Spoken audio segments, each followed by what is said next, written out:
They laughed when she raised her hand. But what she said made even the Harvard minds go silent. No one ever really looked at Ellie Carter. Not the way you'd look at someone who might be holding the answer to something unsolvable. She was the kind of girl whose presence blended with faded walls and dust-flecked windows, whose footsteps were quiet even in echoing hallways. On most mornings, the only thing louder than her silence was the sound of boots squeaking against the school floors, mud and hay still clinging to the soles. She always came in from chores, not from rest. Willow Creek was a small town, too small for dreams and too wide for secrets. The cattle outnumbered the people. The people outnumbered the books. And the only thing most kids wanted out of high school was a way out. But Ellie watched things no one else seemed to notice, especially that day. That morning, a substitute teacher named Mr. Holbrook stood in front of the class. He looked like he'd been misplaced from a much larger university, dropped into their rural high school by mistake. Balding, spectacled, with a stack of folders under one arm and dry wit hanging from his voice. He uncapped a piece of chalk and began to scribble across the board. Loops, symbols, subscripts, Greek letters twisted into impossible arrangements.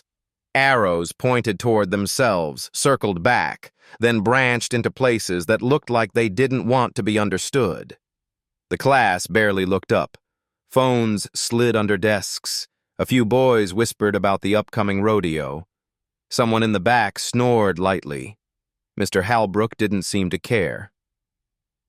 "This," he muttered, tapping the chaotic mess of symbols, "is called Bertrand's impossibility problem. Don't stress. No one solved it. Not really. It's just for fun." He smirked. Laughter rippled through the room. Not because anyone got the joke, but because teachers don't usually say that problems are supposed to be unsolvable.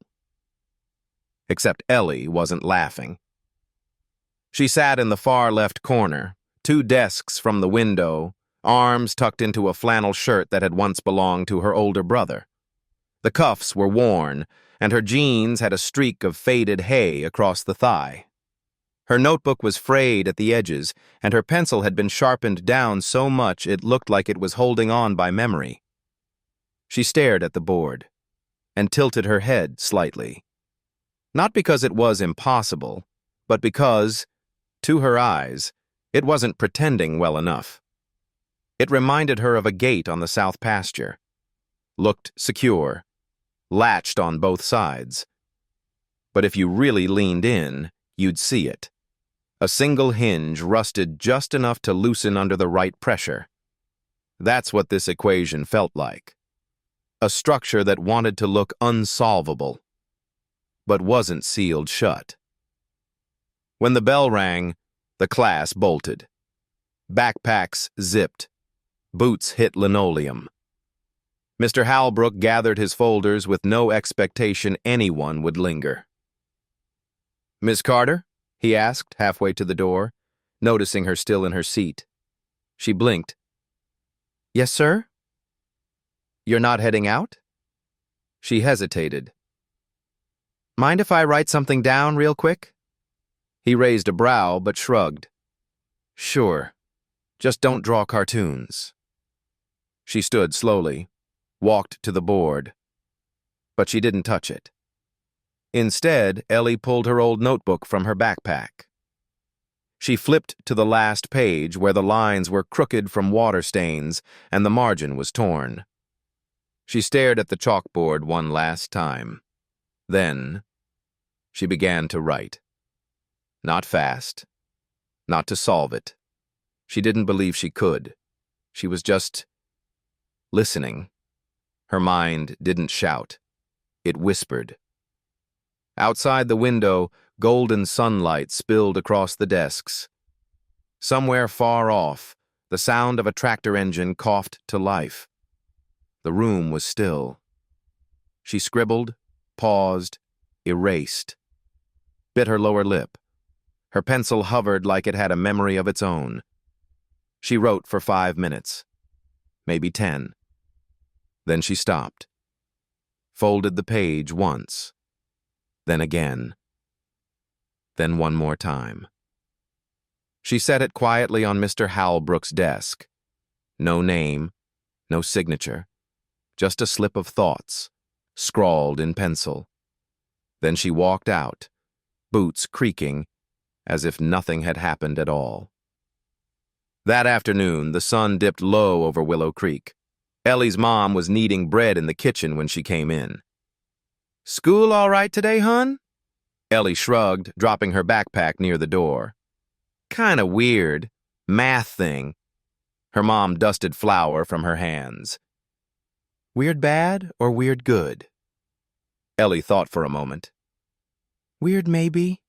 Smart." Her mom chuckled. "Well, that's better than weird mean." Ellie smiled faintly and headed upstairs. She didn't turn on her phone, didn't check messages, didn't do the rest of her homework. She sat on the floor beside her window, looking out over the fields. The cattle were huddled under the trees. The wind smelled of grain and something distant, like coming rain, like something waiting. Beside her leaned a chalkboard, old from her grandpa's barn, now used for homework and doodles. She stared at it and whispered, "Maybe I'm wrong, but what if I'm not?"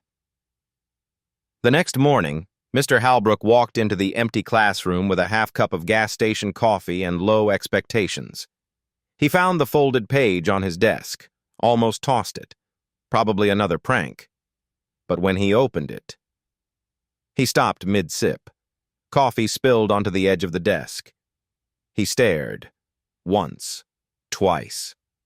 There were notes, arrows, a reordering of logic he'd never considered. One line, just one, connected two symbolic conditions that had always stood apart. Not a proof, not a breakthrough, but something real. Something he'd never seen written by anyone outside a postgraduate seminar. He whispered aloud to no one. No way. Meanwhile, Ellie was back at the farm, helping her little brother with his science fair volcano. It wouldn't erupt, no matter how much vinegar she added. And in the moment before bedtime, as she brushed dirt from her hands and leaned back against the porch post, she didn't know that her paper had made its way, first to the math department of the University of Montana, then to a visiting researcher from MIT. And by the next morning, the equation would no longer be just for fun. It would become the beginning of something no one could contain, not even the people who tried. And for Ellie Carter, the girl no one saw, that was just chapter 1. Ellie didn't think about the paper again. There were fences to mend, dishes to wash, and a stubborn science fair volcano to resurrect for her little brother, Simon. Life in Willow Creek didn't wait for revelations. It moved with the rhythm of chores and weather, a rhythm Ellie understood. By Wednesday, the folded page was gone from her memory, tucked beneath layers of practical things. Hay bales, algebra worksheets, a leaky faucet her dad refused to fix. She hadn't noticed the quiet change brewing far beyond the fences. She hadn't seen the email, hadn't seen the 3 professors huddled around a photocopy in a brick building in Missoula, hadn't seen the video call made to a man named Dr. Malcolm Kerr, who stared at the page for a full minute before speaking only 2 words. That's new. On Thursday, just after 4th period history, the intercom in the high school crackled. "Ellie Carter, please report to the principal's office. Bring your belongings." The room stiffened. A few heads turned. One boy near the front whispered, "What'd she do?" Ellie blinked. She hadn't even turned in her last essay. She stood, heart a little faster now, and slung her backpack over one shoulder. The hallway felt longer than usual, as if something in the air had shifted. When she pushed open the office door, she expected the principal, maybe even a call home. Instead, she found a man she had never seen before, He wore a navy blazer, neat but unpretentious, and he held a leather folder in his hands. He looked up when she entered, sharp eyes beneath gentle brows. "Ellie Carter?" he asked. She nodded, her voice caught in her throat. "Yes, sir." The man stood and extended his hand. "Dr. Malcolm Kerr, Department of Mathematics, University of Montana. Mind if we talk for a moment?" Ellie stared. She could barely form a sentence. Did I do something wrong?" Dr. Kerr smiled. "No. Quite the opposite." They stepped into the conference room. The principal stayed in the doorway, clearly confused. "Let's keep this quiet for now," Dr. Kerr said gently, and the principal nodded, closing the door behind him. He laid a paper on the table. Her paper. Folded, then unfolded. Her handwriting. Her loops and arrows. Her pencil marks smudged by her own fingers. "Recognize this?" Ellie nodded slowly. "That's what I wrote after class. Just a thought." "An idea," Dr. Kerr said. "An idea that may suggest a simplification we haven't seen before." She frowned. "It just didn't look right, so I tried to make it less off." He leaned back in his chair, studying her like someone watching a bird not realizing it could fly. "You know this isn't typical, right?" Ellie looked down. "Yeah, I figured." Dr. Kerr opened the folder and pulled out a second page. This one wasn't hers. It had red ink scribbled all over it. Margin notes, crossouts, a signature from an MIT postdoc Ellie had never heard of. "This," he said, tapping the corner, "was their version. From a think tank project last year. They couldn't close it. You aligned something they missed." Ellie's face flushed. Dr. Kerr softened his voice. "We'd like to invite you to visit campus. No tests, no grades, just to see how your mind works." Ellie hesitated. "My dad doesn't like cities," she said. "We'll drive you," Dr. Kerr replied. "Him too, if he wants." And just like that, a 14-year-old girl from a cattle town became the topic of whispered faculty meetings. Her name, not widely known, not yet, began appearing in emails with subject lines like, "Farm girl's margin note, not a fluke?" That night, Ellie sat at the dinner table across from her father, a quiet man with calloused hands and creased eyes. He wasn't much for speculation, and he didn't like surprises. He spooned chili into a cracked bowl and glanced at her. "So, you did something at school?" Ellie shrugged. "I might have." He chewed slowly. "Well, the north fence still needs patching tomorrow." She smiled. "Yes, sir." She didn't tell him everything. Not yet. Not about Dr. Kerr, not about the paper. Because even now, part of her wasn't sure it was real. The next morning, a gray van with Montana plates pulled into the dirt driveway. Ellie stood with her backpack tucked close to her chest, like armor. Her boots were scuffed. Her braid was loose. Her fingers tapped the side of her leg, counting rhythms. Dr. Kerr stepped out, followed by a younger man in khakis. He had the kind of smile that apologized for existing. "I'm Owen," he said. "I mostly drive and nod." Her dad didn't say much. He leaned on the porch post, arms folded, as Ellie climbed into the van. As they pulled away, the fields blurred past her window, cattle, fence lines, wind turbines, silence. No one spoke for miles. Then softly Dr. Kerr said, "There's no pressure today. No proving. Just exploration." Ellie nodded but didn't speak. She was afraid if she opened her mouth, the quiet inside her would spill out and never stop. They arrived at the university's mathematics building just after 10. It wasn't made of glass or chrome. It looked old. Weathered bricks, ivy curling along one side. The inside smelled like chalk and old coffee. Dr. Kerr opened a classroom door. "This is room 3B. Inside, 3 desks, a massive whiteboard, and more math journals than she'd ever seen in her life. "We thought it might be fun to play with a few puzzles," Kerr said. "See what happens." Owen picked up a marker and began to write something on the board. A set of equations involving prime recursion and logical gates. Ellie tilted her head. Something fluttered behind her eyes. "Can I use pencil?" she asked. "Of course." She stepped forward. Not quickly, not showily, just methodically, like someone winding rope. At one point she paused, erased, then rewrote a symbol. Kerr whispered to Owen, "She sees the fallacies before she sees the shapes." They stayed there for 2 hours. Ellie solved 5 problems, misstepped once, corrected it before anyone could point it out. Then Owen opened a drawer. "Let's try something different." He handed her a page. Ellie blinked. It wasn't just hard. It was Bertrand's conjecture, restructured and rewritten in a way no standard textbook used. It had red notes in the margins. "This isn't for students," Ellie said. "That's why we're curious," Kerr replied. "Don't solve it," Owen added. "Just think out loud."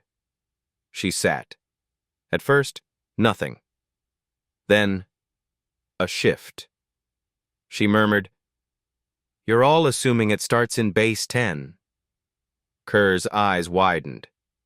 "Excuse me?" Ellie pointed to a conditional loop. "This doesn't hold if you reframe the sequences in base 6. Owen froze. "If you reverse the parity set, the failure collapses." Ellie didn't know she'd just echoed a phrase used in a confidential MIT draft. She only knew one thing. It wasn't about solving. It was about listening. To the rhythm. To the logic beneath the ink.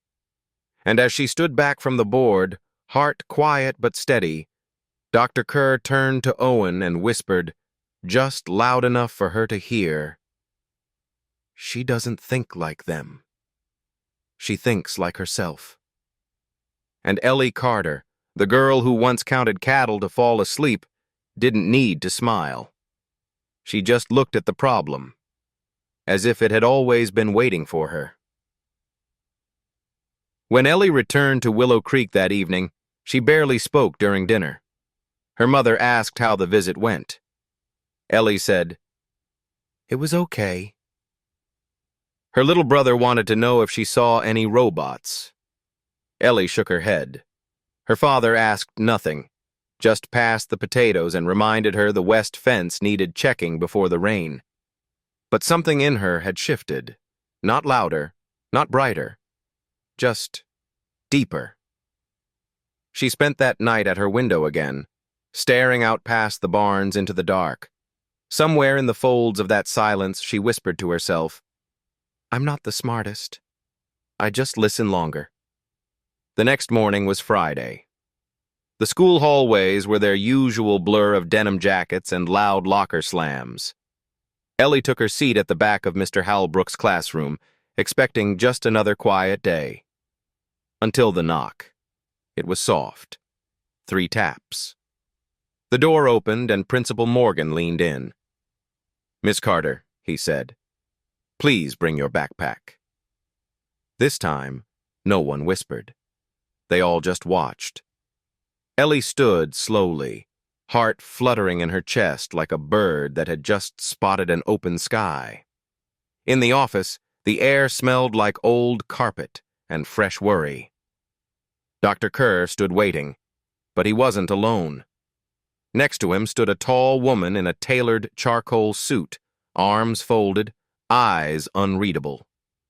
Her name was Dr. Evelyn Bright, chair of mathematical integrity at the university. Ellie didn't know that yet. She only knew the woman looked like someone who didn't believe in wasting time. "Ellie," Dr. Kerr began gently, "we'd like to invite you to a small campus gathering. It's called an open colloquium." Ellie blinked.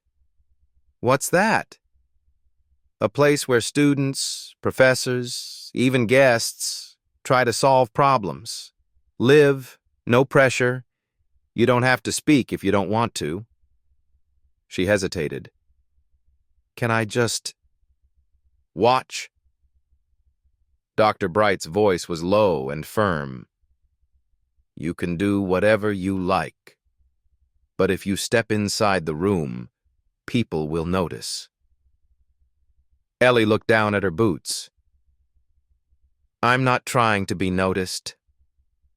"That," Dr. Bright said, "is why you will be." The colloquium was held in a small lecture hall with squeaky chairs and high windows. Ellie wore the cleanest shirt she had, a faded blue flannel, and still felt out of place. Everyone else looked older, smarter, more certain of their belonging. She stood near the back, notebook in hand. On the board, a professor sketched out a challenge, a graph theory riddle with color-matching variables. At first, no one moved. Then a PhD student stood. Then another. They began trading ideas, fast, fluent, confident. Ellie watched. She drew shapes in her notebook, tiny comparisons, loops and alignments. Then, a voice. "You look lost, farm girl." She turned. A tall student, blazer sharp, smile sharper. His name was Trevor Langford. He wasn't loud, just loud enough. "We don't grade on fence posts here," he smirked. A few chuckled. Nothing cruel, just dismissive. A joke among minds that thought they were the only ones who could think. Ellie said nothing. She kept scribbling. Dr. Kerr watched from the doorway, arms crossed, eyes narrowing. Then something changed. A PhD student, blonde, tired-looking, curious, walked over and glanced at Ellie's notes. She froze. He stared, then turned to the room and held up her notebook. "She's got a fourth color set," he said aloud, "and it's clean." The room quieted. More students came forward. The blonde student pointed again. "That shift, here, bypasses the whole parity conflict. We've been stuck on this for 3 days." Even Trevor went silent. No one applauded. No one had to. Someone whispered, "You coming back next week?" Ellie didn't answer. But deep inside, where her words curled into small spaces, something new stirred. Not pride, not defiance, just belonging. By the following Monday, whispers had become rumors. Her name, Ellie Carter, floated through the math building like smoke. Dr. Bright hadn't said a word about her. Neither had Dr. Kerr. But when Ellie stepped through the university gates again, the energy shifted. This time, they didn't look through her. They looked at her. "Is that the girl? I heard she solved a base conversion error from a Yale draft. She's 14? Ellie kept her head down. She didn't care about the whispers. She cared about the chalk. Room 3B was already occupied, so she wandered. Until she found room 214. Empty, quiet, untouched. A chalkboard waited at the front like a stage no one had stepped on in weeks. She sat and began to draw. That Thursday, the next colloquium arrived. Same room, more students. This time, Ellie didn't stand at the back. She sat near the edge of the row, notebook open, braid tucked behind her shoulder. The problem presented was harder. A recursive entropy mapping challenge, conceptual, dynamic. The room filled with frowns and shifting feet. Then, 15 minutes in, the air changed. Trevor Langford stood again. Polite this time. Too polite. "Dr. Bright," he said, "may I ask something on the record?" She raised an eyebrow. "You may." "I'd like to raise a concern," he began, "about the integrity of open environments, specifically when contributions come from unverifiable sources." No one said Ellie's name. They didn't have to. Dr. Bright folded her arms. "Are you alleging misconduct?" Trevor smiled coolly. "Just suggesting we ensure authenticity when someone with no formal background outmaneuvers doctoral candidates." Silence. Ellie felt her face flush. Owen, standing nearby, opened his mouth, but Dr. Kerr lifted a hand. "Let's settle it with math," he said. "Isn't that what we do?" 2 problems were written on the board. One by Trevor, one by Owen, from archived competitions. Dr. Bright's voice rang clear. "Let's have both students present their process. Live." Ellie's knees shook. She didn't flinch. She uncapped the marker, started slow, deliberate, not theatrical, just fluent. Each transformation spoken aloud, each step explained.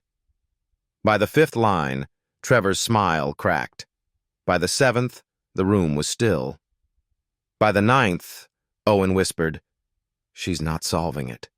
She's simplifying it." Ellie stepped back. "It's not elegant," she said, "but it breathes better this way." Dr. Bright moved closer. Her voice was almost a whisper. "Who taught you that approach?" Ellie looked at her. "Cattle patterns," she said. "If they turn too tight in the chute, you lose flow. Math works the same." A beat. Then, laughter. Not mocking. Real. After the session, Dr. Bright met her in the hallway. "You're not what they expected," she said. Ellie shrugged. "I'm not even sure I'm what I expected." "There will be more challenges," the professor said. "Some academic, some personal. Are you ready to be doubted?" Ellie looked up. "I've been doubted since kindergarten," she replied. "It doesn't scare me anymore." Dr. Bright handed her a business card. "We're holding a round table next Friday. You don't need an invitation. You've already earned a seat." That night, back in room 214, Ellie sat alone, her fingers covered in chalk dust. On the board, a new pattern began to emerge. Not a solution, but a language. Not a challenge to the world, but a conversation with it. One that started with listening, and never asked for permission to begin. Room 214 had no lock, but it felt like a secret. After the colloquium, Ellie returned there almost every evening. Not to prove anything, not to be seen, just to think. The whiteboard had started to resemble something organic. Threads of equations winding and looping like vines, moving not in lines but in echoes. It wasn't pretty, it wasn't clean, but it was hers. She didn't name it, didn't think to. But slowly, something began to take shape. A method of looking at math not as destination, but as motion. Not just as a question of right or wrong, but as a rhythm of refinement. She didn't solve equations. She listened to them. That Friday, just before sunset, Ellie arrived back at the university for something she didn't fully understand. A research roundtable. She wore her best jeans, still faded at the knees, and a button-up shirt that barely fit right across her shoulders. She held her notebook tight to her chest. The room was small. 12 people sat around an oval table, 6 professors, 4 graduate students, and Ellie. No introductions, no titles, just pens, coffee, and quiet anticipation. A problem was already written on the whiteboard. It had no name, no credit, just a label. Conjecture R42. Nonlinear root. Entropy expansion. Ellie stared at it, heart beating in her ears. She didn't move. A grad student stepped forward first, then another. Each took a stab, both sharp, confident. Each failed, smiled politely, stepped back. Then Ellie raised her hand. No one called on her. She just stood, walked to the board, and circled one part of the equation. "This part here," she said quietly. "Everyone's trying to isolate it. But what if you absorb it?" Murmurs passed through the room. "What do you mean?" someone asked. She picked up a marker, rewrote the equation. "Treat it like a shadow function. Let it ride beside instead of against." She drew a spiral. Not symmetrical, not perfect, but alive. Someone whispered, "I've never seen it bent like that." Ellie nodded. "That's because we keep trying to force it into a grid." She stepped back. "It's not a grid. It's a loop." Silence. Then, a slow nod from Dr. Bright. "You just opened a door." After the session, as she packed her bag, a woman in a dark blue suit approached. Her voice was quiet, her smile quieter. "Ellie Carter?" Ellie looked up. "I'm Lillian Joe from the Meridian Foundation. We fund mathematical advancement, quietly." Ellie blinked. "I don't know what that is." "We'd like to offer you something different." She handed Ellie a card. "Private mentorship. A stipend. A place to live near campus. No pressure. But if you accept, you won't have to choose between the farm and the field." Ellie's breath caught. "You'd sponsor my school?" "All the way to graduate studies. Full support. No strings. Just your mind. Free to work." Ellie said nothing, but something cracked open in her chest. Not ambition, not pride. Possibility. That weekend, Ellie sat on the porch beside her father. The sky stretched out wide and blue. Her little brother tossed a rubber ball against the barn wall and chased it barefoot through the grass. Ellie cleared her throat. "They're offering me a place near the university," she said. Her father didn't speak, just took a long sip from his chipped coffee mug. "They said they'd cover everything," she added. "Meals, books, labs." He still said nothing. "It starts in 3 weeks," she said finally. "I'd be gone most of the summer, maybe longer." Her dad looked out across the fields, eyes tracing the fence line. "Who fixes the gate?" he asked quietly. "If the cattle break loose." Ellie didn't answer. She looked down at her boots. I can't be here forever, Dad." "I know," he said. "That's what makes it hard." They sat in silence. Then he reached into his coat pocket and pulled out an old wrench. Rusted, worn, familiar. "This was your grandpa's," he said. "Kept it since '52. Fixed fences, pumps, gates." He held it out to her. "That don't mean it's the only tool that matters." Ellie took it with both hands. "I don't need you to fix things here," he continued. "I need to know you're fixing something bigger, somewhere else." She nodded. "I'm not leaving the family, Dad." "I know," he said. "You're just building us a new kind of gate." The apartment the foundation provided was nothing fancy. A 1-bedroom unit above an old bookstore 3 blocks from campus. The floor creaked, The windows stuck. The desk was scarred with pencil marks from 100 previous students. But it was hers. She brought little from Willow Creek: her notebook, her chalk, the wrench from her father, and a framed photo of her and Simon sitting on a hay bale. Everything else? She would build from scratch. Her days followed a new rhythm: mornings at the university, afternoons at the foundation, nights in room 214. Sometimes Lily and Joe met her. Sometimes she sent other thinkers. "You're not here to impress us," Lillian said once. "You're here to build what only you can." So Ellie did. She began sketching something she didn't have a name for yet: a mapping system that had no axis, no fixed points, just relationships, shifting, responding, recursive. She called it a thread matrix, a way of visualizing loops, not by repetition but by resonance. One afternoon, Owen stopped by holding takeout and a folder. "I showed your thread model to my advisor," he said, grinning. "He thinks you're either a genius or a poet with a chalk addiction." Ellie chuckled. Maybe both. But not everyone was ready to let her draw freely.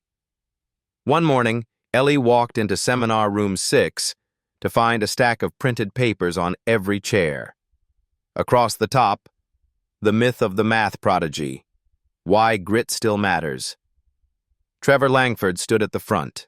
His voice was smooth, almost gentle.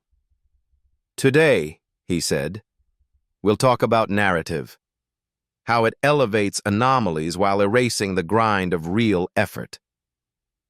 Ellie sat in the back, silent. Trevor's voice sharpened. "When we start calling anomalies geniuses," he said, "we stop asking if their work holds up. We stop asking if it's even theirs." Someone raised a hand. "Are you referring to anyone specific?" Trevor smiled. "Only to patterns. Some look impressive, until you realize they were drawn with crayons." Ellie said nothing. But later, she returned to room 214 and found a single red slash across her chalkboard. Not erased, just marked. A message. "Not yours." She stared at it, then picked up the chalk, erased the line, wrote something new. "They measure the answers. I measure the path." And stayed there until the sky turned silver with dawn. Because some people built walls to keep others out. But Ellie Carter, she built loops and left them open. Room 214 wasn't sacred, not really. It was just an old classroom with a flickering light bulb and scuffed tile floors. But to Ellie, it had become something else. A place where silence didn't mean loneliness. Where chalk dust wasn't mess, but memory. Where ideas lived before anyone told her what they were supposed to be. She spent nearly every night there, sometimes sketching, sometimes thinking, sometimes doing nothing but sitting beside the board with her knees pulled up to her chest, listening to the hum of the heater. But then, one night, she walked in, and everything was gone. The board, wiped clean, the lines she had drawn, the spirals, the recursive matrix she'd spent weeks developing, erased, no residue, no ghost of chalk, not even dust in the corners. Her notebook folder, usually tucked behind the second cabinet, was missing. Only one thing remained. A message, scrawled in red ink across the center of the whiteboard. "Some threads unravel the whole system." Ellie stood motionless. The marker dropped from her hand and rolled across the floor with a soft clink. It wasn't Trevor. He was loud, arrogant, predictable. This was different, silent, strategic, calculated. Whoever had done this didn't want attention. They wanted control. She sat down on the floor, slowly, hands clenched, heart cold. Then she reached into her backpack and pulled out a blank notebook. No stickers, no doodles, just paper. Untouched. She opened to the first page and began again. From memory.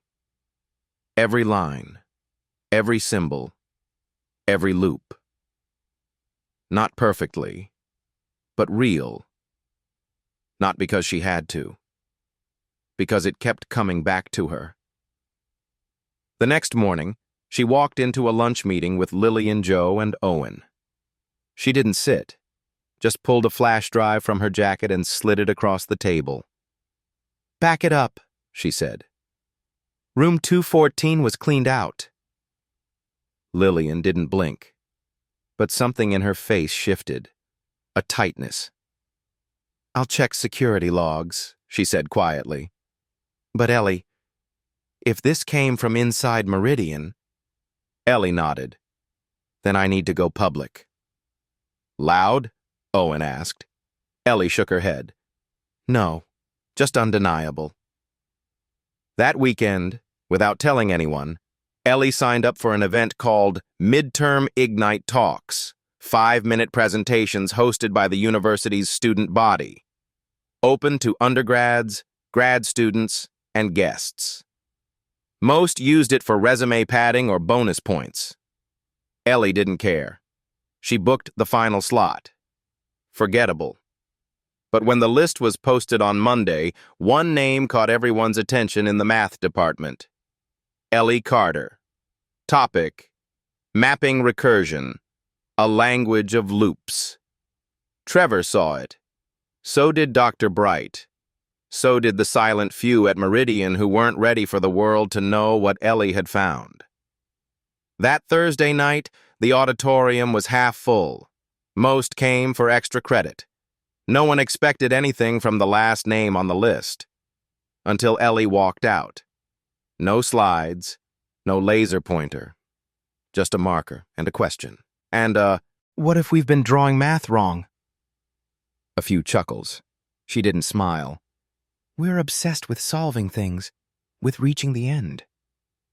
But what if the most important math doesn't stop? What if it returns to itself, not by repetition, but by refinement?" Then she turned to the board and drew a spiral. Rough, uncentered, alive. "I call this a thread matrix," she said. "Not a system. A story. Not an answer. A conversation." Then she stepped back. No conclusion. No applause line. She just nodded and walked off stage. Silence. Then one clap. Then more. Until the room echoed not for spectacle, but for a girl who had been trying to say something in the only language that never betrayed her. The next morning, Ellie's inbox exploded. Professors, students, foundation reps, strangers, but one email stood out, from Dr. Evelyn Bright. Subject: "Let's talk. Room 402, now." Ellie went. Dr. Bright was already seated, alone. She didn't stand, didn't smile. "You embarrassed some powerful people last night," she said. Ellie nodded. "You also gave them no room to discredit you. That was smart. Maybe reckless, but smart." Ellie sat. Quiet. "Is this about Meridian?" she asked. Dr. Bright tapped her fingers. "Partly. They were protecting their reputation. You threatened to make it look like they'd buried genius again." Ellie didn't flinch. Dr. Bright slid something across the desk. A key. "To room 214, she said. "Permanent access. It's yours." Ellie looked at it, then up at her. "Why?"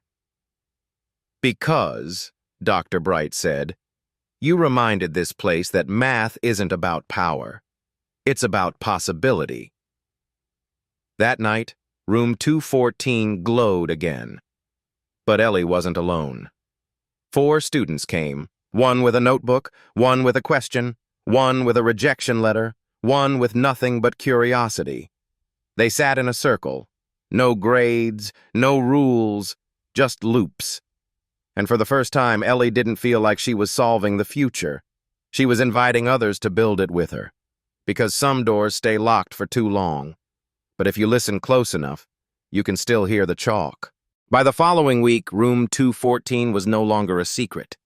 It was still quiet, still dim. But the silence had changed.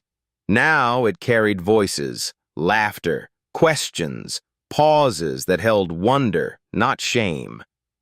7 students showed up Monday night, 9 on Wednesday. By Friday, someone had brought tea, another, a second whiteboard. No one told them to come. They just came. They called it the loop. No one explained why. They didn't have to. Ellie no longer felt like she was writing against anything. Now she was writing with people, with minds, with a rhythm she didn't fully understand but somehow trusted. One afternoon, as Ellie crossed the quad, her phone buzzed. Lillian Joe, Meridian Foundation. Ellie answered. "Can you stop by?" Lillian asked. "Something's come up." Ellie walked in 20 minutes later. The office was the same. Bookshelves too neat, coffee too perfect, chairs too stiff. But the tone was different. Lillian wasn't alone. 3 people sat at the table. 2 men in charcoal suits and a woman with a sleek laptop open in front of her. None of them introduced themselves. Ellie stayed standing. Lillian cleared her throat.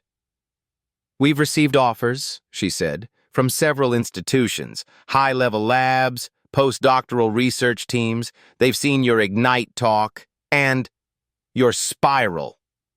Ellie waited. "They're impressed," Lillian continued. "Very impressed and concerned." "Concerned?" Ellie asked. "They'd like to bring you in," one of the men interrupted. "Under formal structure.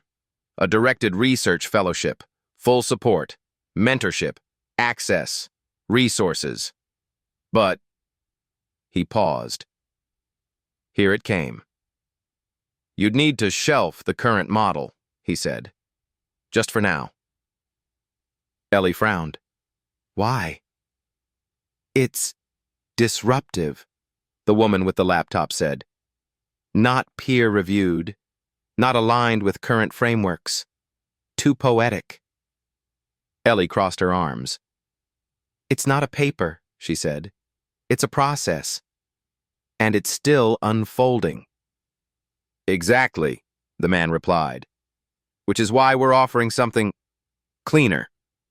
Immediate legitimacy. Long-term influence. You can always return to your loops later." Lillian added, "We're just thinking about timing, Ellie. This opportunity puts you 10 years ahead. It's everything we hoped for." Ellie looked at the table. A cloth napkin rested next to a glass of untouched water. She picked up a pen. Without thinking, she drew the spiral again. Recursive, uneven, breathing. Then she looked up. "I didn't come here to loop into your logic," she said softly. "I came to listen to what hasn't been said." She handed the pen back and walked out. That night in room 214, 10 students showed up. New faces, different voices. They brought snacks, open minds, and wonder. One girl, Samira, whispered, "You really turned them down?" Ellie nodded. "They offered you a future," someone said. Ellie smiled faintly. "They offered me a cage." No one laughed. They understood. More than anyone else could. Because what was happening in room 214 wasn't normal. And that was the point.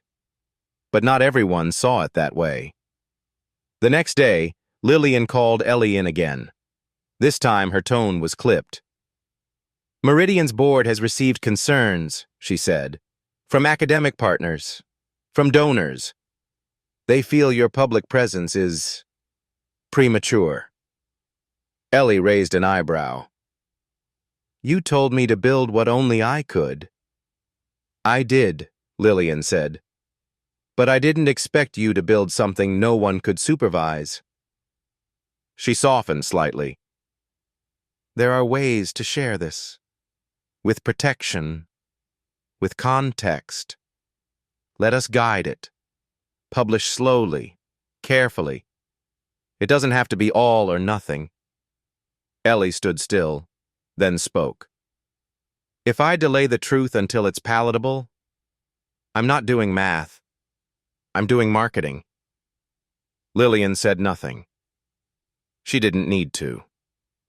That night, Ellie walked to room 214.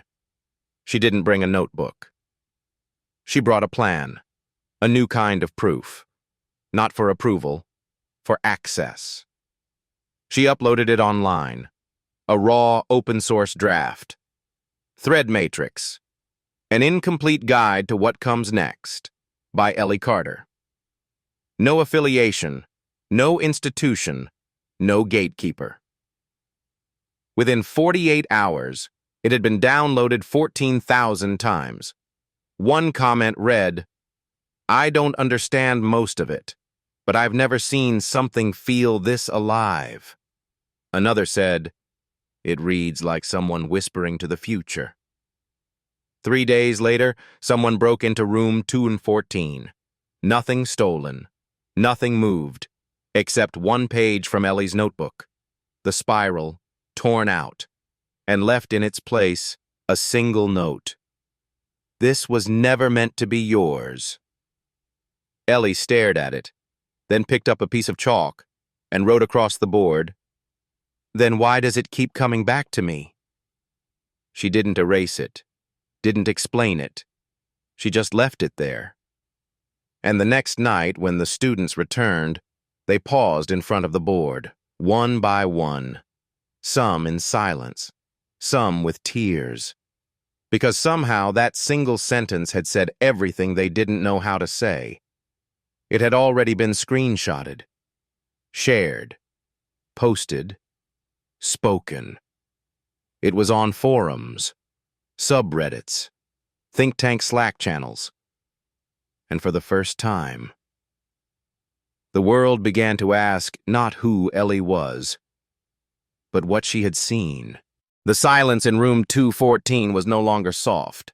It had weight now, not because of what was said, but because of what couldn't be unsaid. The chalk scrawl Ellie had left behind, then why does it keep coming back to me, had become something larger than itself. A screenshot turned into a post, turned into a comment thread, turned into a movement. She hadn't meant for it.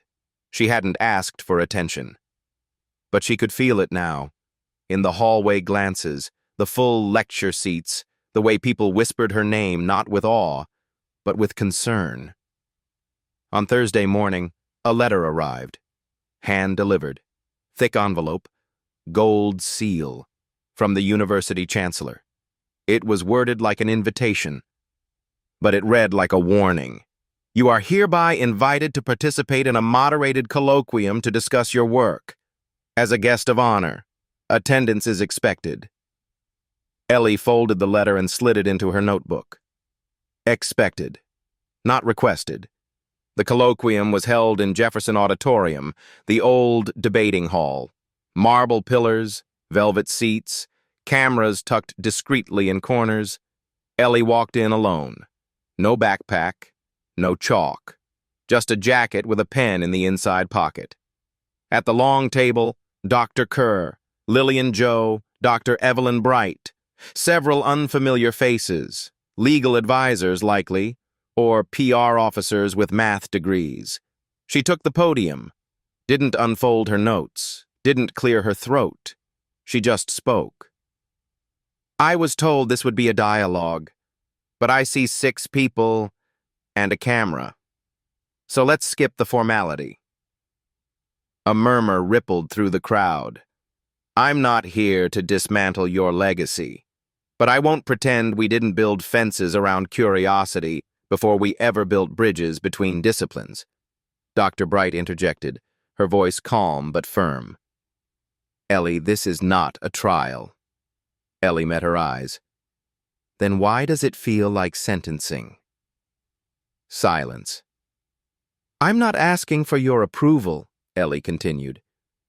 I'm offering something dangerous, a model of thought that doesn't wait for permission. Someone at the far end of the table shifted in their seat. Lillian's voice came sharp. Ideas without regulation cause damage. Ellie nodded. So do regulated ideas that never leave committee. Then, without hesitation, she pulled a pen from her jacket and walked to the sideboard. And drew. Not the perfect spiral this time. Not the academic one. But the version that breathed, uneven, recursive, echoing into negative space. Then beside it she mapped something new, a dynamic loop. No grid, no symmetry.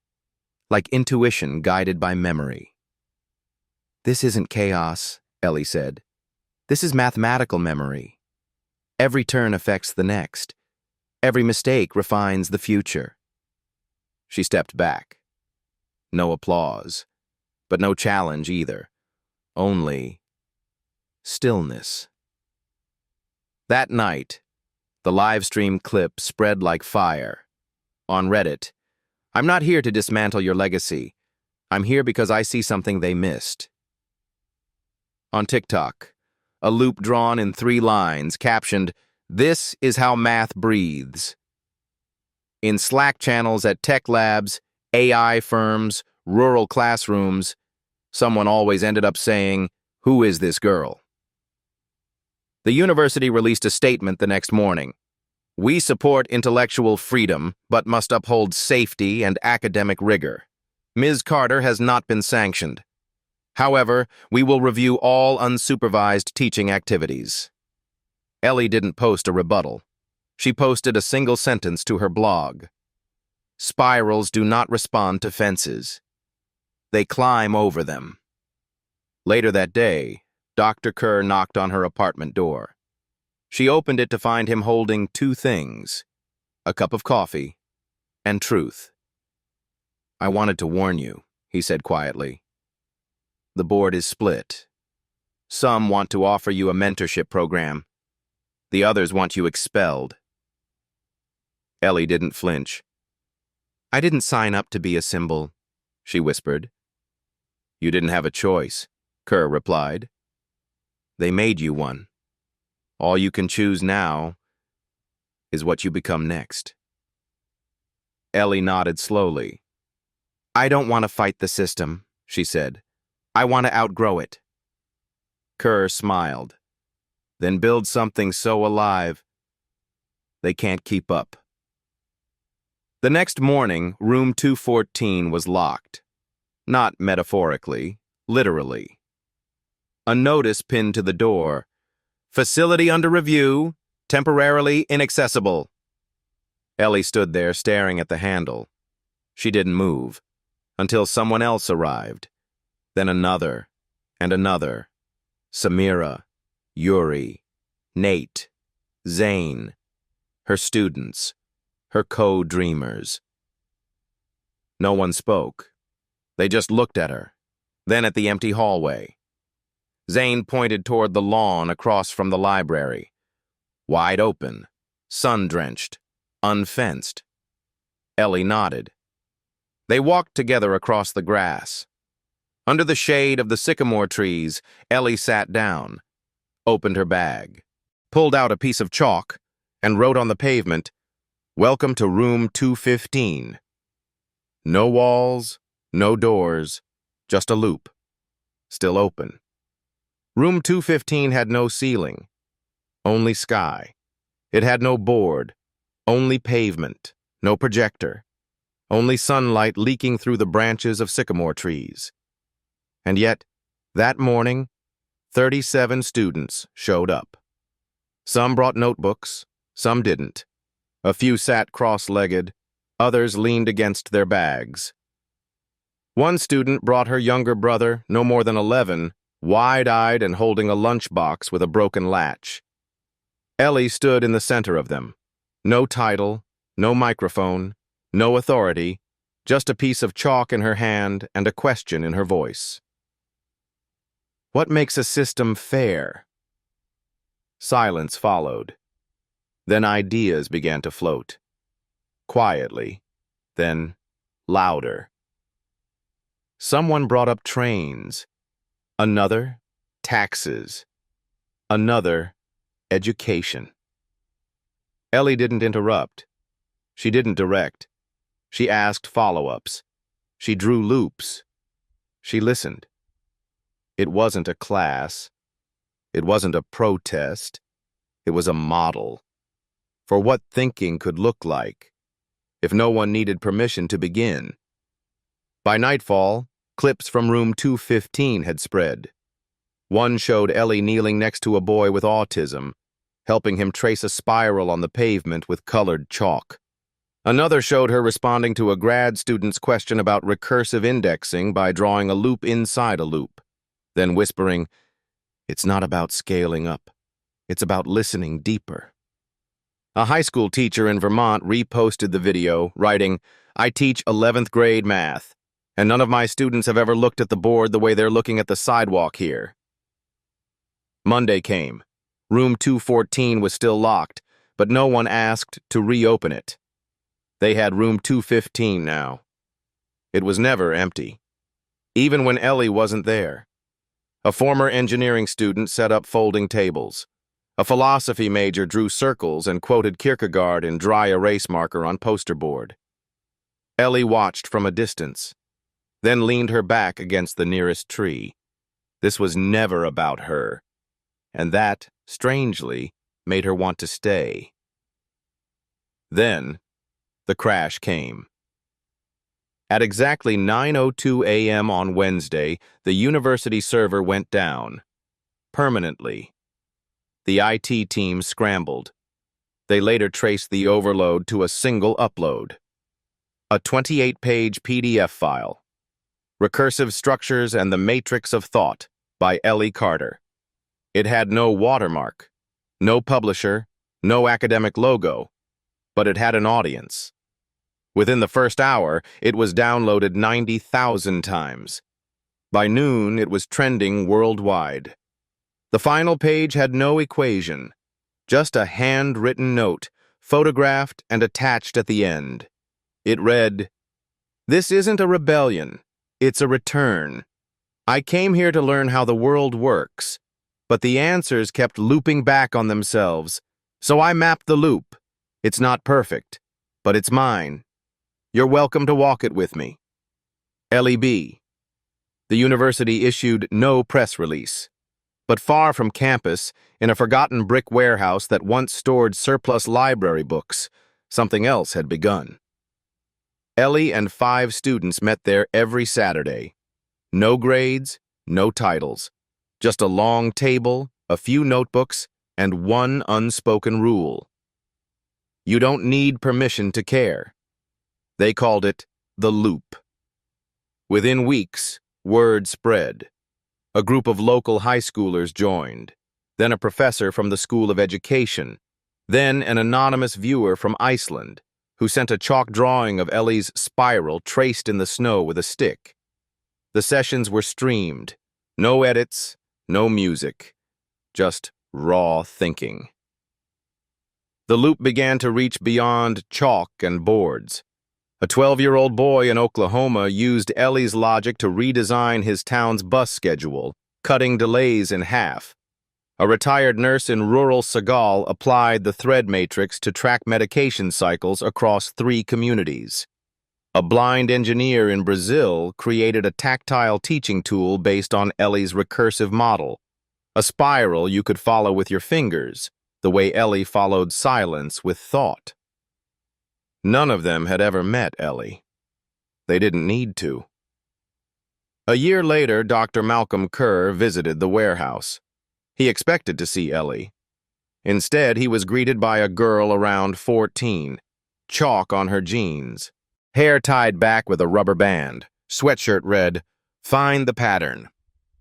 "You here for Loop 12?" she asked brightly. "No," Kerr said, smiling. Just wanted to see it, to understand. She nodded and pointed to the far end of the room. There, behind glass, mounted on a wooden frame, hung a single chalkboard panel. Weathered, gray, imperfect. It was the original spiral. The one Ellie drew that first night in room 214. The lines weren't crisp anymore, but they still whispered. Next to it, taped to the wall, was a note, handwritten, slightly torn at the corner. It read, "If the board erases you, rebuild the logic and leave it open." Dr. Kerr read it once, then again, and realized Ellie hadn't disappeared. She'd simply become the question, and left space for the rest of them to answer. Together. The spiral was no longer just chalk. It was code. It was curriculum. It was quiet rebellion in the form of gentle questions and open loops. What Ellie had written in chalk on the pavement of room 215 had now shown up. In a UNESCO panel about decentralized education. In a Stanford seminar on recursive logic and language acquisition. On the whiteboards of a refugee school in Jordan, where a 12-year-old girl taught a group of younger kids how to follow the loop until it made sense. And yet, Ellie wasn't present at any of those places. She wasn't speaking at conferences. She wasn't pitching foundations. She wasn't going viral. She was walking trails behind the university, notebook in hand, looking for silence. Because she never wanted to be the voice. She just wanted to protect the quiet that helped her think. But the world kept getting louder. Then, one spring morning, a letter arrived at her mailbox. No logo, no signature. Only 2 sentences. "You changed everything, but some of us aren't ready to admit it." Taped to the back of the letter was a photo. It was her spiral, redrawn, rebranded, renamed. Published in an academic journal, without her name. The caption read, "Fractal-based adaptive heuristic modeling. Author, Trevor Langford." Ellie sat with the letter for a long time. Not angry, just still. It didn't surprise her. Trevor had always believed in ownership, of ideas, of space, of credit. She believed in echo. He believed in control. That night, she returned to the old warehouse. Only a few students were there. She didn't say a word. She just picked up a marker and wrote one line on the whiteboard. Ideas don't belong to the loudest voice. They belong to whoever lets them grow. The next day, the post appeared online. Anonymous, but unmistakably Ellie. Let them rename it. Let them patent it. The loop was never mine to own, only to open. But then something unexpected happened. Dr. Evelyn Bright called. Ellie hadn't spoken to her in over 6 months. Her voice on the phone was steady, but different, warmer. "Ellie," she said, "I wanted you to know. The university is naming a new initiative. Something long overdue." Ellie sat quietly on the other end. "It's called the Center for Systemic Thought.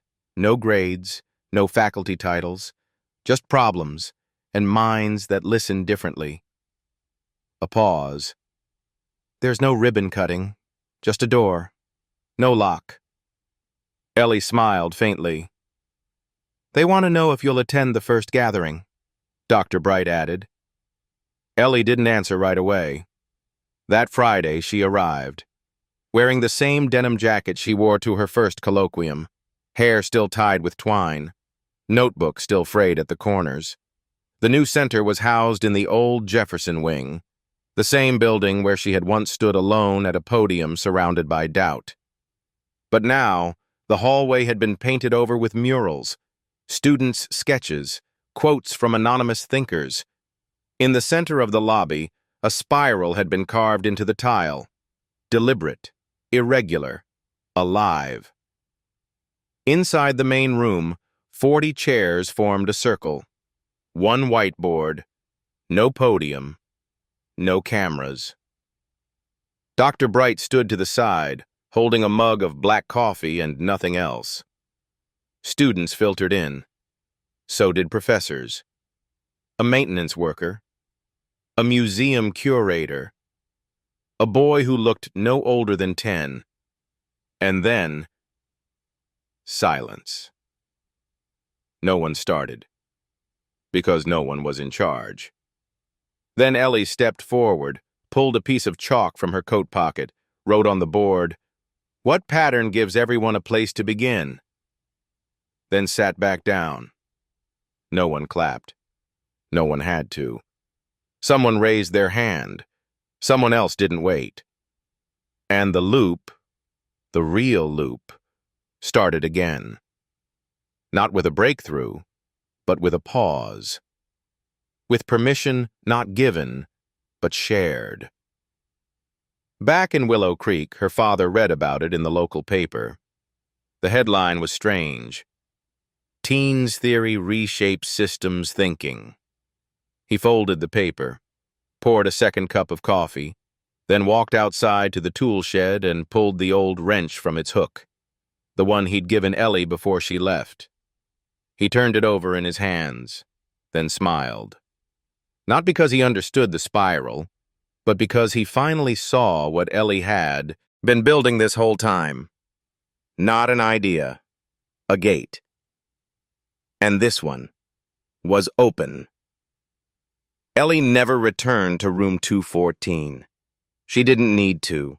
Its walls had done their job. They'd held the early sparks, the scribbled loops, the first quiet voices of a girl who once whispered more than she spoke. But room 214 wasn't the point. The point was what came after, and where it would go. 2 years had passed. Ellie turned 16 on a morning when the Montana wind carried rain through the wheat fields, and the barn doors creaked like they were whispering old truths. She didn't throw a party, didn't post a photo. Instead, she rode her bike through campus at dawn, with a fresh notebook in her backpack and her father's wrench still tucked inside her coat. By then, the Center for Systemic Thought was no longer an experiment. It was a blueprint for dozens of similar spaces, small, unassuming, and borderless. In a school built from shipping containers in Nairobi. In the back of a closed-down bookstore in Detroit. On a floating barge classroom drifting the canals of Amsterdam. They didn't call them schools. They called them loops. No desks, no curriculum. Just ideas that listened before they asked to be heard. People kept asking Ellie to lead, to brand, to publish, to define. But she always said the same thing. If I draw a border, I lose the shape. So instead, she kept moving. Wrote papers under pseudonyms, snuck into rural classrooms and left chalk behind with no explanation. She even once mailed an anonymous sketch, a modified thread matrix, to a university in Tokyo with a note that simply read, "Try it sideways, you're closer than you think." One day, a girl in Guatemala solved a water distribution model using Ellie's resonance patterns. She was 10. The model reduced drought damage in 3 villages by 18%. She never knew where the spiral had come from, but she wrote something in her notebook afterward. "This makes sense in my head before it does on paper. That means it's real." Ellie saw the quote reposted a week later on a public forum, and smiled. Then, late one autumn evening, Ellie received a letter. No return address, just a hand-drawn spiral on the envelope flap. Inside was a single line, written in faint pencil. "I built something with your mistake." No name, no drawing, just that. She sat with it for over an hour, watching the sun dissolve behind the trees, then whispered, "Good," because that's all she'd ever wanted. Not to be followed, but to leave space. She eventually stopped signing her work. The math world called it the Carter loop. But Ellie didn't. She never called it anything. Names were for shelves. Loops were for people. When she was 17, she disappeared from campus entirely. Some said she left the country. Others claimed she was building a school on a mountain with no signal. One rumor said she was training a group of children in a remote desert. No board, no books, just chalk and rhythm. But Dr. Kerr, now retired, would sometimes walk past room 214, still unlocked, still echoing, and he'd smile. Because on the back wall, faint but eternal, were the last words Ellie had ever written there: "Teach the silence to speak." 5 years later, a new cohort entered the Center for Systemic Thought. They were told the story about the girl from a cattle farm who had redrawn a world that forgot how to listen. One student, a boy named Levi, raised his hand and asked, "Did she ever win anything?" Dr. Bright chuckled softly. "No," she said. "She never stayed still long enough to collect it." Another student asked, "Is she still alive?" Dr. Bright looked out the window. Trees swayed. The wind curled. "I think," she said gently, "she's wherever a chalk mark refuses to stay still." And far from all the questions, under a sky so wide it could hold a spiral without breaking it, Ellie stood barefoot on a hill in Willow Creek. She watched her little brother, now taller than her, point toward the barn where they'd once built a volcano that never erupted, and she said, "It never had to." He looked confused. She smiled. It just needed a place to keep bubbling. In her notebook that night, she wrote one last line. "No system should be afraid of the student who asks why the gate is locked." Then, gently, like folding wind into paper, she turned the page and left it blank for the next mind.